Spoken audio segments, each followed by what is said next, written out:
तो चलिए यस आज सर। का टॉपिक हम लोग शुरू करते हैं।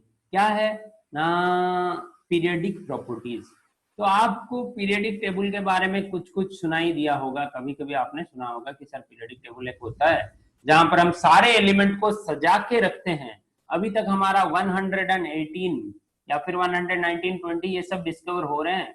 तो इन सब एलिमेंट्स को हमने सजा के रखा है, जहां पर उसको हम बोलते हैं पीरियडिक टेबल। तो उसी पीरियडिक टेबल से बहुत सारे प्रॉपर्टीज हमको मिलते हैं, जिसको हम बोलते हैं पीरियडिक प्रॉपर्टीज। हाँ कि नहीं बेटा? ये जो पीरियडिक प्रॉपर्टीज है, इसका खेल कहां से शुरू हुआ ना, 18th सेंचुरी में। ओनली 31 एलिमेंट्स थे, तभी से ये क्लासिफिकेशन का सिलसिला शुरू हुआ। पहले क्लासिफाई किसने किया था? डोबेरिनर ने। ओके, आपने 10th में ये सब पढ़ा है, मैं आपको ज्यादा कुछ नहीं बता पाऊंगा, पर मेरे पास जो क्वेश्चंस है मैं आपको करवा दूंगा, समझ रहे हो? 10th में आपने ये सब अच्छे से पढ़ा हुआ है। तो फिर उसके बाद कौन आए? डोबेरिनर ट्रायड के बाद लोथर मेयर, उसके बाद न्यूलैंड, ऑक्टेव, फिर मेंडलीव, उसके बाद अपने फाइनल आए हेनरी मोसली, जिन्होंने दिया modern periodic table. Henry Moseley जिन्होंने दिया मॉडर्न पीरियडिक टेबल। हाँ कि नहीं? तो ये सब है अपना फंडा, और हम वन बाय वन डिस्कस करते हैं सबको। तो अर्लियर अटेम्प्ट्स में प्राउड्स हाइपोथेसिस ये एक है, लिखने की जरूरत नहीं है, ये सब मैंने पीडीएफ डाल दिया है। बाकी बच्चे जो पहले ये चैप्टर मेरे साथ पढ़ चुके हैं तो वो और एक बार रिवाइज कर लीजिए, और बाकी जो नए जुड़ रहे हैं तो वहां पर आप सिर्फ हेडिंग डालिए और बाद में आप पीडीएफ से लिख लेना, बिकॉज आपको पहले ये समझना जरूरी है, पहले आपको कॉन्सेप्ट को दिमाग में डालना जरूरी है, उसके बाद आप आराम से लिख सकते हो। Okay, this hypothesis was given in 1815। तो डेट याद रखने की जरूरत नहीं है, सिर्फ याद रखना पाउट हाइपोथेसिस में क्या बताया गया था कि atomic masses of different elements were multiples of atomic masses of hydrogen. ये वाला है प्राउट हाइपोथेसिस। तो आप प्राउट को क्या पता चला कि हाइड्रोजन का एटॉमिक मास 1 होता है, और बाकी अगर हम कार्बन का ले 12 होता है, ये होता है 16 ऑक्सीजन का। तो ये सब होते हैं हाइड्रोजन के मल्टीपल। हाइड्रोजन इंटू 12 कर दोगे तो आपको कार्बन मिल जाएगा, हाइड्रोजन इंटू 16 कर दोगे तो आपको ऑक्सीजन मिल जाएगा। तो ये प्राउट ने ऑब्जर्व किया कि सबके एटॉमिक मासेस के बीच ऐसा एक रिलेशन है, तो इसको हमने बोला यूनिटरी थ्योरी। और ये क्वेश्चन में आता है कि यूनिटरी थ्योरी किसने दिया था, और ये होता है प्राउट्स हाइपोथेसिस, जहां पर हाइड्रोजन होता है सबसे सिंपलेस्ट। अभी तक भी हाइड्रोजन सबसे सिंपलेस्ट है, बिकॉज उसका एटॉमिक मास 1 होता है, और बाकी जितना होता है उसके मल्टीपल्स में आते हैं। ओके, ये थ्योरी आज तक भी, हमारा हाइपोथेसिस आज तक भी वैलिड है। आज तक भी एक तरह से वैलिड है, अच्छे मतलब पूरे 100% तो वैलिड नहीं कह सकते हम, बिकॉज बहुत सारे एलिमेंट्स का मास कितना आता है, जैसे कि निकेल का आता है 157.9, कोबाल्ट का आता है 50, ये आता है 50, ऐसे 8.7, इसका आता है 58.9, ऐसे बहुत सारे जगह आता है। तो समझ रहे हो ना? तो ये एक टेक्निकली अभी तक चलने वाला अच्छा थ्योरी है। उसके बाद हमने पढ़ा डोबेरिनर ट्रायड के बारे में। डोबेरिनर ने क्या बताया कि मैं एक ट्रायड बना सकता हूँ पीरियोडिक टेबल सजाने के लिए, और उसी ट्रायड का रूल क्या होगा ना, जो बीच वाला एलिमेंट होगा उसका मास होगा बाकी दोनों का एवरेज। मतलब आप अगर 3 एलिमेंट लेके ट्रायड बना रहे हो तो पहले का मास और तीसरे का मास मिला के एवरेज निकालने पर हमें दूसरे का मास मिलना चाहिए। तो ऐसे इन्होंने कुछ ट्रायड बना दिए, जैसे कि ये सब। ओके, बट ये एलिमेंट्स, ये सारे एलिमेंट्स के लिए पॉसिबल नहीं हुआ, ये सारे एलिमेंट्स के लिए पॉसिबल नहीं हुआ। तो नॉर्मली यहाँ पर हमने ये वाला ट्रायड मिला था, और एक ट्रायड क्या मिला था, कैल्शियम वो वाला, याद करो, मैग्नीशियम, यहाँ पर था बेरिलियम, मैग्नीशियम, कैल्शियम, ये वाला मिला था क्या? हाँ, ये वाला मिला था। ये था हाँ, ये था 8 बेरिलियम का, ये था 40, तो ये था 24, ये हमें मिला था। ओके, ऐसे ही कुछ ट्रायड हमें मिले थे, और भी ट्रायड्स हैं। आप अपने बुक्स को रेफर कीजिए, जो 10th वाला आपके पास बुक है। ओके, फेंकना मत, कोई भी बुक फेंकना मत, कम से कम साइंस का तो कोई भी बुक फेंकना मत। 10th का रखना, 11th का रखना, 12th के एनसीईआरटी सारे रखना संभाल के। और उसके बाद हमें डिफरेंट रेफरेंस बुक भी कभी कभी अगर मौका मिले तो हमें खरीद लेना चाहिए। जो भी हमारे सर बताएं, फिजिक्स सर हो, केमिस्ट्री सर हो, मैथ सर हो, जो भी रेफरेंस बुक बताए, एक एक तो मिनिमम हमें खरीदना चाहिए, समझ रहे हो? तो उसके बाद आ गए हम न्यूलैंड्स ऑक्टेव में। ये आपके 11th में बहुत कम कम है बेटा, आपने इसके बारे में 10th में पूरा डिटेल में पढ़ा है। हम 11th में हायर कॉन्सेप्ट पढ़ेंगे, इसके पे टाइम ज्यादा नहीं निकालेंगे। तो ये आया 1865 में, अलेक्जेंडर जॉन न्यूलैंड ने दिया, और इन्होंने बताया कि संगीत के 7 सुर, जैसे पहले 7 सुर के बाद 8वां सुर पहले सुर से इक्वल होता है, ऐसे ही यहाँ पर होता है। First one is just like the 8th one of musical Octave. Octave क्या होता है? सा रे गा मा पा धा नी, फिर और एक बार सा रिपीट होता है। ऐसे ही उन्होंने बताया एलिमेंट्स भी ऐसा एक नोट फॉलो करते हैं। तो कहीं तक ये कैल्शियम तक तो सही निकला, ये कैल्शियम तक तो सही निकला, पर उसके बाद जब हमने ट्रांजिशन मेटल्स देखा, उसके बाद हमने जब ट्रांजिशन मेटल देखा तो ये बिल्कुल सही नहीं निकला, यहाँ पर बहुत सारी गड़बड़ी हो गई। तो ये भी एक अपसेट कॉन्सेप्ट था, तब के लिए सही था, पर अभी हम अगर सोचेंगे कि संगीत के साथ पीरियडिक टेबल, ये तो भाई कैसे सोच सकते हो, आप साइंटिस्ट हो या क्या हो, ऐसे आप लोग बोल दोगे। तो पीरियडिक टेबल का ये एक और एक फेल्ड अप्रोच था, जो कि हमने 10th में भी पढ़ा था, और यहाँ पर और एक अच्छे से और एक बार रिपीट करते हैं। तो आपको सिर्फ स्टेटमेंट लिखना है, और अगर ये हो सके तो ये वाला आपने कॉपी में बना दीजिए। ओके, तो उसके बाद ये वाला आपके लिए नया है लोथर मेयर कॉन्सेप्ट आपके लिए नया है, अच्छे से सुनिए। लोथर मेयर कॉन्सेप्ट आपके लिए नया है। ओके, एक जर्मन केमिस्ट लोथर मेयर थे, जिन्होंने 1870 में, ये नॉर्मली फिजिकल केमिस्ट्री पे काम करते थे, पर इन्होंने एक अच्छा सा ग्राफ प्लॉट किया था, जिसमें कि सारे एलिमेंट्स को इन्होंने प्लेस दिया था। एक तरफ था एटॉमिक वॉल्यूम और दूसरे तरफ था इनका एटॉमिक मास। तो एक तरफ एटॉमिक वॉल्यूम और एटॉमिक मास का जब इन्होंने ग्राफ प्लॉट किया,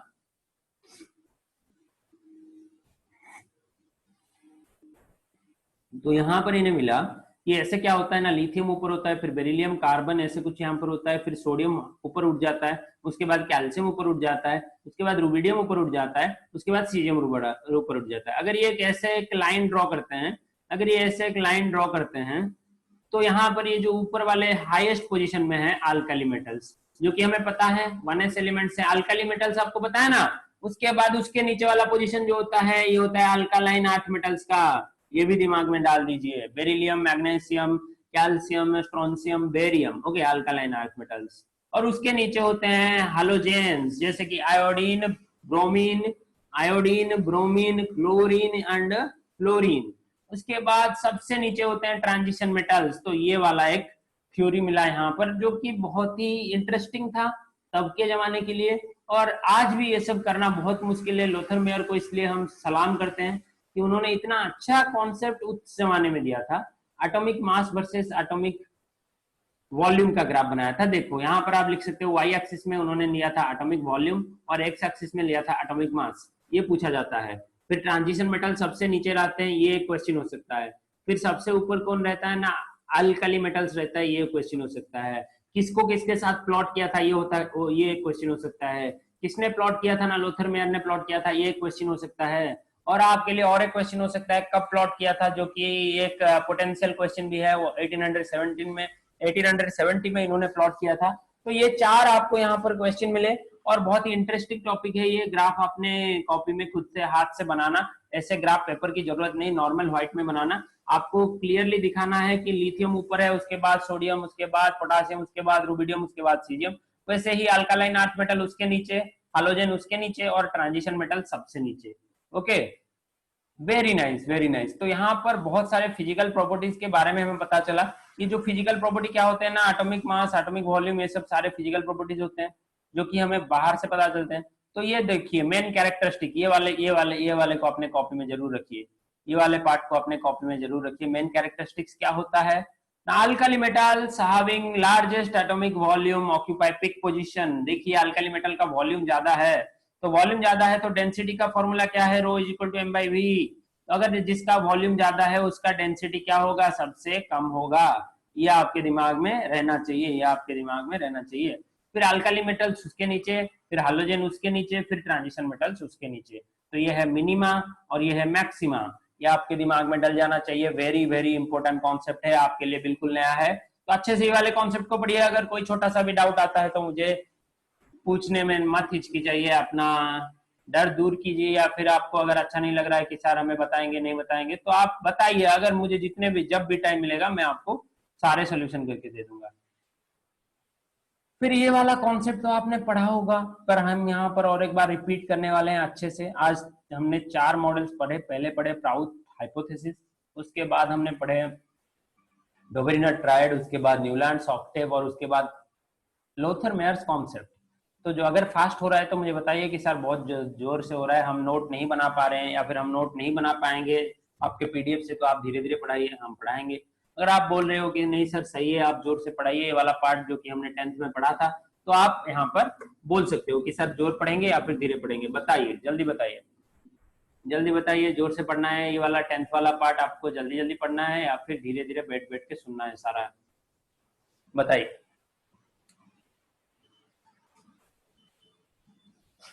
ओके, कोई कुछ नहीं बताना चाहता, तो चलिए। डिमिट्री मेंडेलीव ने बताया कि 1869 में हमें मिला, when elements are arranged in increasing order of their atomic masses they have similar properties repeated.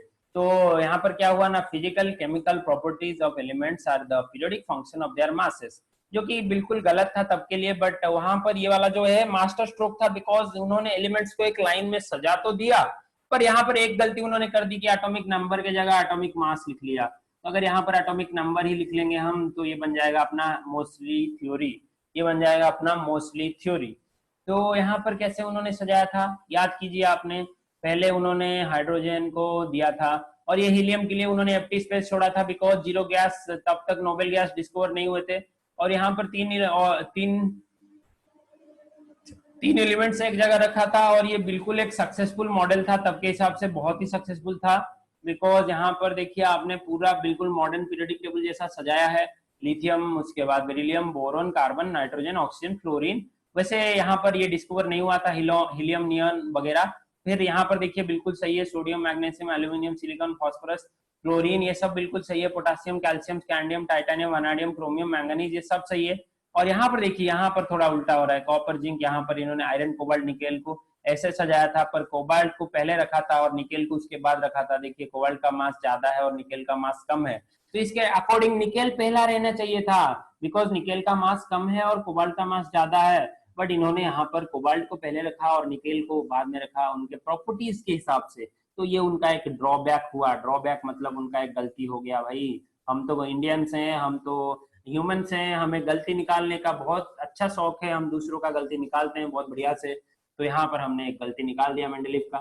यहाँ पर फिर देखिए ये वाला बिल्कुल सही है, रोडियम, रुथेनियम, पैलाडियम। और यहाँ पर आपको अगर याद होगा, ये वाले सारे एलिमेंट्स बिल्कुल सही है, आप पीरियोडिक टेबल से मैच भी कर सकते हैं। तो बहुत ही बढ़िया अप्रोच था मेंडेलीव का, और यहीं से ही मोस्टली को एक आइडिया मिला कि मैं अगर एटॉमिक मास के जगह एटॉमिक नंबर को ले लूं, तो मेरे को कितना सक्सेस मिलेगा, मुझे कितना सक्सेस मिलेगा। तो वो उन्होंने यहाँ से कर दिया, वो उन्होंने यहाँ से कर दिया। तो यहाँ पर देखिए, characteristics of Mendeleev periodic table is very very important. थोड़ा आप कैरेक्टरिस्टिक्स पर गौर कीजिए और खुद ये कॉपी में पूरा 1 by 1 रखना है। तो यहाँ पर देखिए 8 वर्टिकल कॉलम्स हैं और लैटर 6 हैं। इनको हॉरिजॉन्टल रोज को बोलते हैं हम पीरियड्स, और वर्टिकल कॉलम्स को हम बोलते हैं ग्रुप्स। तो ये आपको याद है, और मॉडर्न पीरियोडिक टेबल के लिए भी बिल्कुल सेम है, यहाँ पर जो नोटेशन है वहां पर भी वही है। तो फिर यहाँ पर देखिए, while arranging elements in periodic table, gaps were left for undiscovered elements. कुछ एलिमेंट्स के लिए गैप इन्होंने छोड़ा, जैसे कि एक का एल्यूमिनियम जिसको हमने बोला गैलियम, और एक का सिलिकॉन जिसको हमने बोला जर्मानियम। Okay, very nice. और फिर यहाँ पर देखिए, he also predicted atomic masses and properties of several elements that were not known at that time। उन्होंने तब के डिस्कवर ना होने वाले एलिमेंट्स का भी कुछ कुछ बता दिया था, तो ये इनका बहुत बड़ा अचीवमेंट था, big achievement. Okay, very very important point, ये लिखिए, एका एल्यूमिनियम और एका जर्मानियम के नीचे अंडरलाइन कीजिए। फिर the table also help the correcting the doubtful atomic mass. हमने बेरिलियम का एटॉमिक मास 13.5 लिखा था, जो कि एक्चुअली है 9, तो ये भी इन्होंने करेक्ट किया।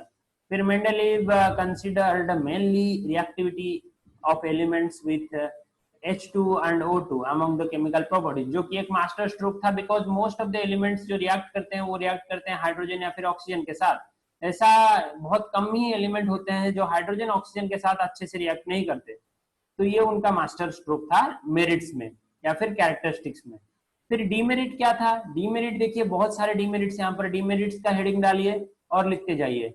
डीमेरिट्स में हमें क्या मिला ना, position of hydrogen was not clear and shown up to ये देखिए पोजीशन ऑफ हाइड्रोजन कहाँ पर भी हमने नहीं रख पाया, ये अभी तक भी एक डिमेरिट है। मॉडर्न पीरियोडिक टेबल में भी हमने हाइड्रोजन को स्पेस नहीं दिया। और no separate space for isotope, ये वाला एक बहुत बड़ा डिमेरिट है। आइसोटोप क्या होते हैं ना, जिसका एटॉमिक नंबर सेम होता है और मास नंबर डिफरेंट होता है, आपको याद होगा, तो उनको एक जगह हमने नहीं दे पाए। और यहाँ पर देखिए कम वेट वाले एलिमेंट को आगे रखना और ज्यादा वेट वाले को पीछे रखना, ये वाला एक बहुत बड़ा गलती था। कोबाल्ट और निकल वाला गलती हो या फिर टेलुरियम और आयोडीन वाला गलती हो, तो यहाँ पर ये सब गलती हुई थी। फिर डिमेरिट और एक क्या है ना, लैंथेनॉइड एक्टिनॉइड्स के लिए कोई जगह नहीं था, बिकॉज वो तब डिस्कवर ही नहीं हुए थे, और आगे जब डिस्कवर हुए उनके लिए कोई जगह नहीं था मेंडेलिक पीरियोडिक टेबल के लिए टेबल में। फिर no place was allotted to inert gases, तो इनर्ट गैसेस के लिए भी उन्होंने कोई जगह नहीं रखा। उसके बाद डिफरेंट एलिमेंट्स के लिए उन्होंने क्या किया ना, उनको अलग ग्रुप में डाल दिया, हालांकि उनका प्रॉपर्टीज सिमिलर था पर उनको उन्होंने अलग ग्रुप में डाल दिया। तो ये वाला लाइन देखिए, कैडमियम मर्क्यूरी के साथ ऐसा हुआ, फिर लाइक बेरियम मैग्नीशियम कैल्शियम के साथ ऐसा हुआ, while copper and Hg displaced having similar, ये are kept in different position, but copper और इसके पास मर्क्यूरी के पास सिमिलर एलिमेंट होते हुए भी उनको हमने अलग रखा। तो ये थोड़ा थोड़ा मेंडेलिव का डिमेरिट्स हैं, और मेरिट से ज्यादा डिमेरिट्स अगर हो गए तो उसको हमने एक्सेप्ट नहीं किया। फिर मॉडर्न पीरियोडिक लॉ में मोस्टली ने क्या किया 1913 में, ये याद रखिए, Henry mostly 1913 modern periodic law, उन्होंने एक्सरे डिफ्रैक्शन स्टडी किया और उनको पता चला कि भाई एटॉमिक नंबर हीरो है, एटॉमिक नंबर हीरो है, एटॉमिक मास तो यहाँ पर एक साइड हीरो का रोल करता है, पर एटॉमिक नंबर ही अपना असली हीरो है। तो हमें सिर्फ स्टेटमेंट में एटॉमिक नंबर डालना है, हमें सिर्फ स्टेटमेंट में एटॉमिक नंबर डालना है। ओके, तो एटॉमिक नंबर अगर हम डाल देंगे तो यहाँ पर हमें बहुत सारे मेरिट्स मिल जाएंगे। और फिजिकल और केमिकल प्रॉपर्टी किसका रिफ्लेक्शन है ना, एटॉमिक नंबर का है। तो एटॉमिक नंबर के हिसाब से अगर हम पीरियोडिक टेबल ड्रॉ करेंगे तो 9 वर्टिकल कॉलम को हम ग्रुप बोले और 7 हॉरिजॉन्टल रो को हमने पीरियड बोला। फिर ग्रुप में क्या है, वो 0 से 8 तक है। फिर 1 में है 1 और 7 से दो दो सब ग्रुप हैं, 1 और 7 में दो दो सब ग्रुप हैं, 1A 1B ऐसे करके। फिर 0 और 8 दो अलग ग्रुप हैं। तो 1 से 7 के लिए हो गया 14, और सॉरी 1 से 7 के लिए हाँ 14, और यहाँ पर 0 8 16 और एक दो ग्रुप यहाँ पर आ जाएंगे। यहाँ पर 3 ग्रुप होते हैं 8 में 3 ग्रुप होते हैं, 0 में 1 और यहाँ पर 14, तो टोटल कितना ग्रुप हो गया 18, बिकॉज 0 ग्रुप 1 होता है, 8 में 3 ग्रुप्स होते हैं और यहाँ पर ये 7 में दो दो ग्रुप ए एंड बी मिला के 14 ग्रुप होते हैं। तो टोटल नंबर ऑफ ग्रुप्स हमें मिल गए 14, नंबर ऑफ पीरियड्स हमें 7 पता है। और उसके बाद group 3 has 3 similar elements like iron cobalt nickel, ruthenium rhodium palladium, osmium iridium platinum. Okay, very nice. Then starting from hydrogen, heaviest elements was uranium with 92 elements which are arranged in different periods. तो तब हमें 92 element मिले थे 1913 में और उन्होंने इसको अच्छे से सक्सेसफुली अरेंज कर दिया। फिर यही इसीलिए तो मॉडर्न पीरियोडिक टेबल जो मोस्टली का वो सबसे सक्सेसफुल है। ओके, फिर उन्होंने एक लैंथेनाइड और एक्टिनाइड सीरीज दिया जो कि मेंडेलीव ने नहीं दिया था, तो ये इनका बहुत ही बड़ा मेरिट पॉइंट है। उनको हमने पीरियोडिक टेबल से नीचे रख दिया और लैंथेनाइड और एक्टिनाइड को हमने एक स्पेशल प्लेस दे दिया अपने पीरियोडिक टेबल में। फिर डिमेरिट क्या है ना, देखो हाइड्रोजन का पोजीशन हमने इन्होंने डिसाइड नहीं कर पाए कि अल्काली में रखें या फिर हैलोजेंस में रखें। और lanthanide actinides are not merged in main body of the periodic table. Lanthanide actinide को तो जगह तो मिला पर अपने घर में नहीं जगह मिला, उनको बाहर जगह मिला, पीरियोडिक टेबल के अंदर जगह नहीं मिल पाया, तो ये भी एक डिमेरिट पॉइंट है। उसके बाद हम चलते हैं लॉन्ग फॉर्म पीरियोडिक टेबल के ऊपर। आपको ये अच्छे से नोट सारे बनाने हैं। फिर लॉन्ग फॉर्म पीरियोडिक टेबल में हमने पढ़ा कि भाई बोर जब ने उन्होंने अपना इलेक्ट्रॉनिक कॉन्फ़िगरेशन वाला फंडा बताया तो हमें अपना लॉन्ग फॉर्म पीरियोडिक टेबल मिल गया, जो कि एक टोटल मॉडिफिकेशन था थोड़ा सा किसका ना, अपना हेनरी मोस्टली का मॉडर्न पीरियोडिक टेबल का। और यहाँ पर आपको सारे बिल्कुल सही से सजाए हुए मिलेंगे। और ये लॉन्ग फॉर्म पीरियोडिक टेबल को अगर आपके घर में नहीं है तो प्रिंट करके अपने स्टडी रूम में लगा दीजिए। पुराने बच्चों को मैंने बोला था और उनमें से कुछ में लगाया भी था। तो अगर आपके पास ये पीरियोडिक टेबल अच्छा सा है जो प्रैक्टिकल रिकॉर्ड्स होते हैं उसमें होता है, उससे फाड़ के लगा दीजिए या फिर कहीं से आपको मिल जाता है तो वहां पर लगा दीजिए। तो ये देखिए लॉन्ग फॉर्म पीरियोडिक टेबल का कैरेक्टरिस्टिक्स, यहाँ पर 18 ग्रुप होते हैं और 7 पीरियड्स होते हैं। बाकी नॉर्मल सारे पीरियड कैरेक्टर्स सेम होते हैं। यहाँ पर देखिए ये जो 18 इलेक्ट्रॉन रूल मैंने आपको बताया था, 2 8 8 18 18 32, इसको हम बोलते हैं मैजिक नंबर्स। ओके, इसको हम बोलते हैं मैजिक नंबर्स। अगले क्लास में हम मैजिक नंबर्स का यूज सीखेंगे। और यहाँ पर आप बाकी सारे कैरेक्टरिस्टिक देखिए, 1 और 2 को हम अल्कालाइन अर्थ मेटल बोलते हैं और इनको हम एस ब्लॉक भी बोलते हैं। फिर इसको हम ट्रांजिशन बोलते हैं या फिर डी ब्लॉक भी बोलते हैं, और इन लैंथेनाइट और एक्टिनाइट को हम एफ ब्लॉक बोलते हैं या फिर इनर ट्रांजिशन मेटल हम बोलते हैं। तो यहाँ पर हम डिफरेंट ब्लॉक्स के बारे में अभी पढ़ने वाले हैं। और देखिए ये classification of elements in different blocks, ये अगले क्लास में हम डिस्कस करेंगे। और अच्छे से यहाँ पर ये वाला जो नोमेनक्लेचर है पिछले बच्चों ने किया था, आप लोगों ने नहीं किया, यहाँ से अपना 11th का पढ़ाई शुरू होता है। तो 10th का सारा बेसिक चीज हमने खत्म किया। अगले क्लास में हम एसपीडीएफ के बारे में पढ़ेंगे अच्छे से। हमने एटॉमिक स्ट्रक्चर में तो इसके बारे में पढ़ लिया है, इनका स्ट्रक्चर हमें पता है, नंबर ऑफ ऑर्बिटल्स पता है, नंबर ऑफ इलेक्ट्रॉन्स पता है, पर यहाँ पर हम उसके बारे में और डिटेल में पढ़ेंगे, वहां पर कौन कौन एलिमेंट होते हैं। और आप चाहे तो ये वाला चेक पॉइंट अपने आप से ट्राई कर सकते हैं। और ये देखिए यहाँ पर हमें पढ़ना है 100 के अबव जो एलिमेंट्स हैं उनके नोमेनक्लेचर भी हमें अच्छे से करना है। तो इतना है आज का कॉन्सेप्ट। होप आपको क्लास अच्छा लगा हो। अगर आपको सही लगा है तो बताइए जरूर ग्रुप में, और आपका ओपिनियन दीजिए कि सर फर्स्ट हो गया या फिर 10th का पोर्शन हमें और एक बार अच्छे से पढ़ाइए, तो मैं जरूर पढ़ाऊंगा। अगर आप खुद से पढ़ सकते हैं तो मुझे बताइए, और नोट्स बना के मुझे होमवर्क करके जल्दी से भेज दीजिए। ओके, पर्सनली हो या फिर ग्रुप में हो। Thank you.